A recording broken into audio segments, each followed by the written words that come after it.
Неизвестная земля, терра инкогнита, мечта любого настоящего путешественника.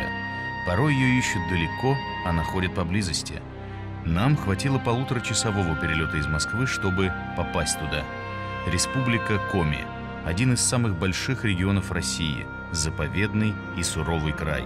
Настоящий рай для тех, кто умеет наслаждаться нетронутой природой. Впереди нас ждет знакомство с богатой историей, национальными традициями, легендами и тайнами этой земли. Без особого преувеличения – неизвестной земли.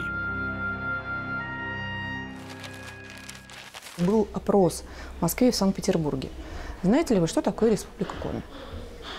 Ну, вот из, условно говоря, 100 человек только 4 или 5 человек смогло что-то вспомнить, связанное с этой территорией. Там один человек вспомнил, что здесь выпускается бумага «Снегурочка», и оказалось, что это продавец канцелярских товаров. А другой человек был военным, и, видимо, здесь просто служил или еще что-то. А третий человек оказался спортсменом-альпинистом и, видимо, просто ходил в походы или где-то что-то об этом слышал. Таким образом, мы зафиксировали ситуацию, что про Коми действительно просто ничего не знают. Знакомьтесь, Сыктывкар, столица Республики Коми. Первое, что бросается в глаза тем, кто впервые оказался здесь, это надписи на двух языках – русском и коми. Национальная самобытность себя практически ничем больше не выдает. Во всяком случае, в городской среде. Поставленный здесь недавно памятник одной из букв коми-алфавита, похожий на букву «О» с двумя точками, особой погоды не делает.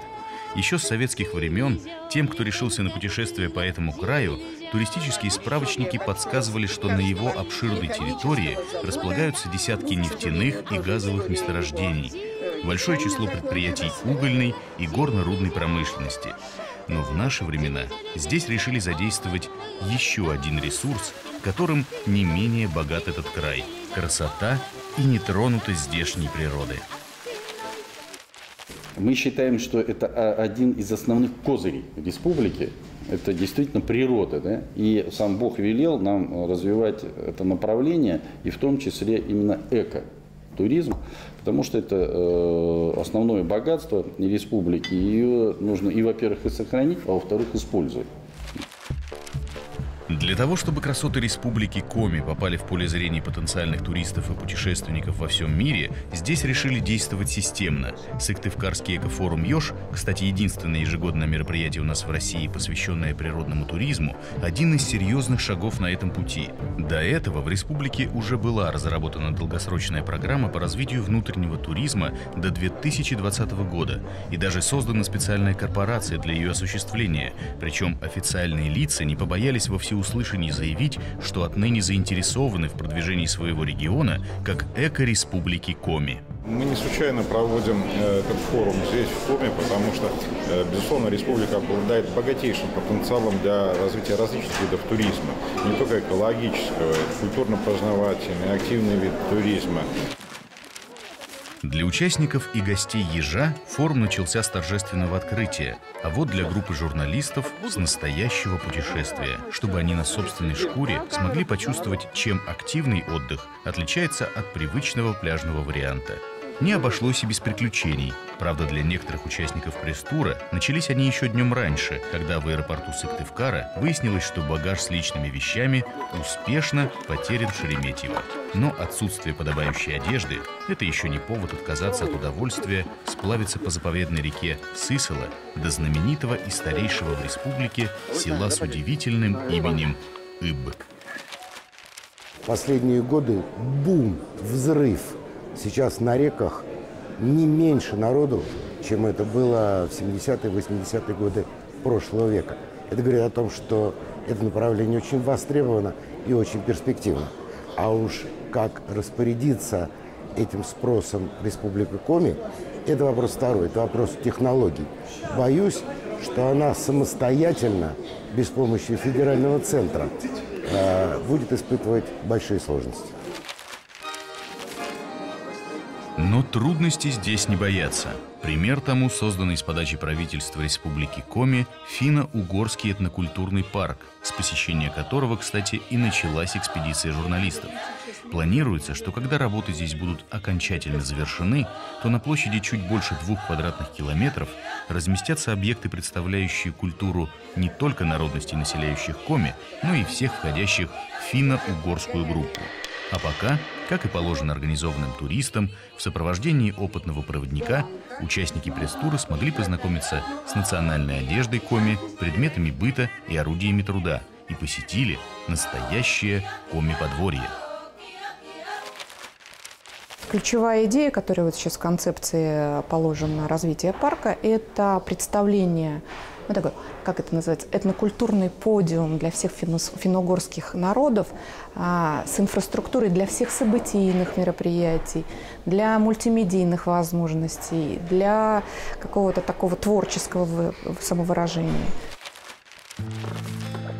Даже если ты первый раз в жизни взял в руки весла и преодолел свой первый километр по реке, ты наверняка успеешь полюбить эти тихие берега и неброскую, но запоминающуюся красоту здешней природы.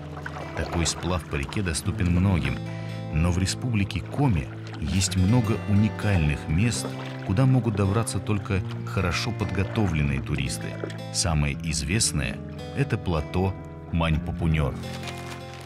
Путешествие на плато Мань-Пупунёр сейчас составляет по времени не менее 11 дней. Вот. Из них практически все это время занимает дорога туда и обратно. В этом режиме на плато вы сможете побыть 3-4 часа, чтобы пофотографироваться, посмотреть, и пора возвращаться назад. Плато Мань-Пупунёр расположено на территории Печора-Илычского заповедника в предгорьях Северного Урала. Величественные каменные столбы, каждый высотой с 15-этажный дом, результат ветровой эрозии.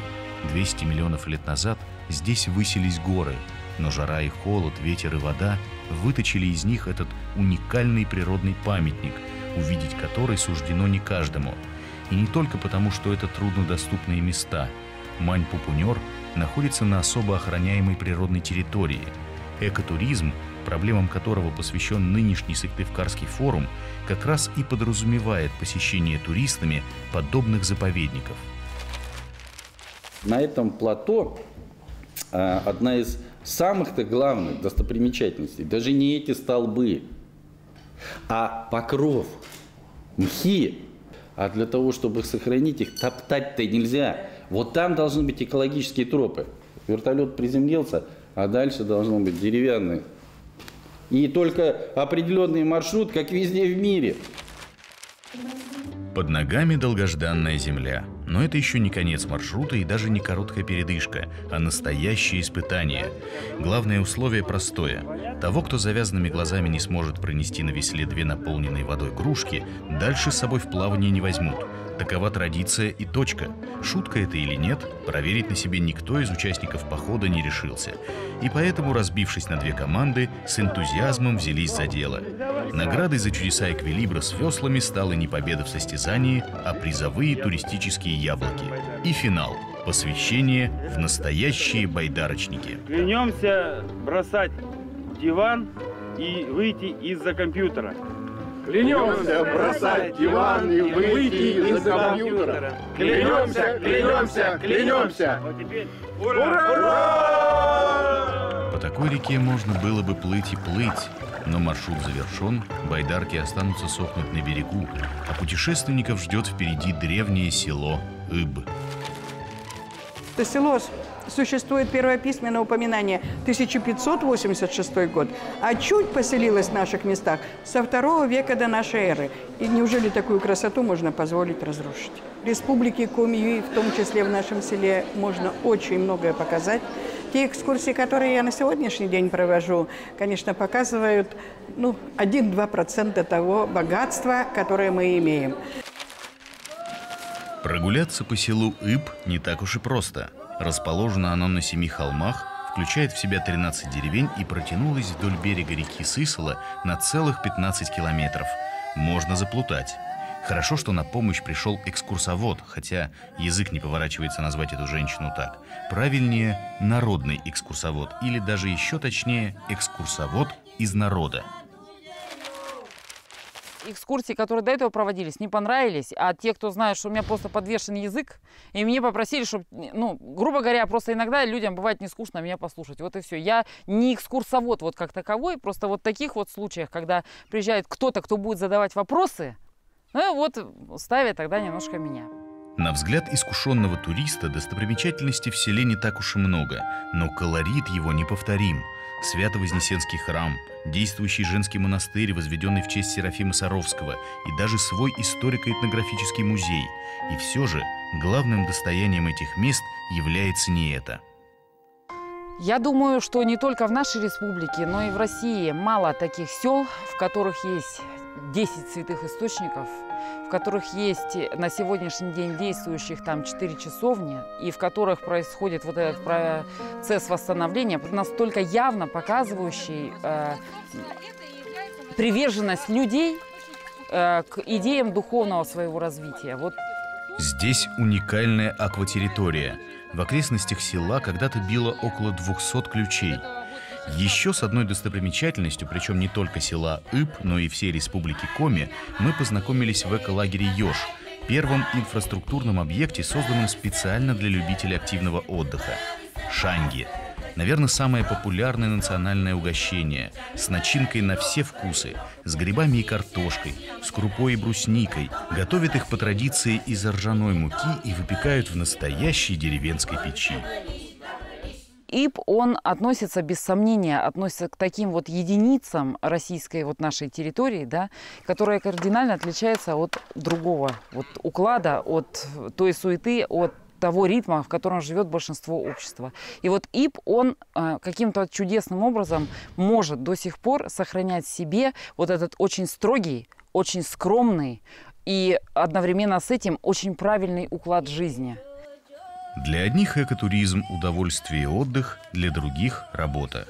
Природный туризм делает в республике первые шаги, но даже это меняет к лучшему ситуацию с занятостью населения. В селе Иб вкусную выпечку по заказу финно-угорского этнокультурного парка готовят местные умелицы. Накануне тесто сделала, начинки сделала, все в холодильник. Утром надо, вечером еще перед сном, каждую лепешку надо раскатать ровненько, чтобы все были, чтобы одинаковые. Одному маленький достанется, другому побольше. Нет, не то. Форум еще продолжал работу, а вот журналистский пресс-тур, к сожалению, подошел к концу. Гостеприимный Ёж помог многое увидеть, но еще больше осталось для будущих путешествий. Республика Коми ждет гостей и готова поделиться с ними своей заповедной красотой. И тем, кто решится поменять отель у моря на туристическую тропу, здесь всегда посоветуют отличные места. И, конечно, если кто-то устал, если кто-то потерял немножко смысл жизни, допустим, кто-то потерял ощущение свободы, тому, конечно, нужно к нам. Потому что у нас этого всего в избытке.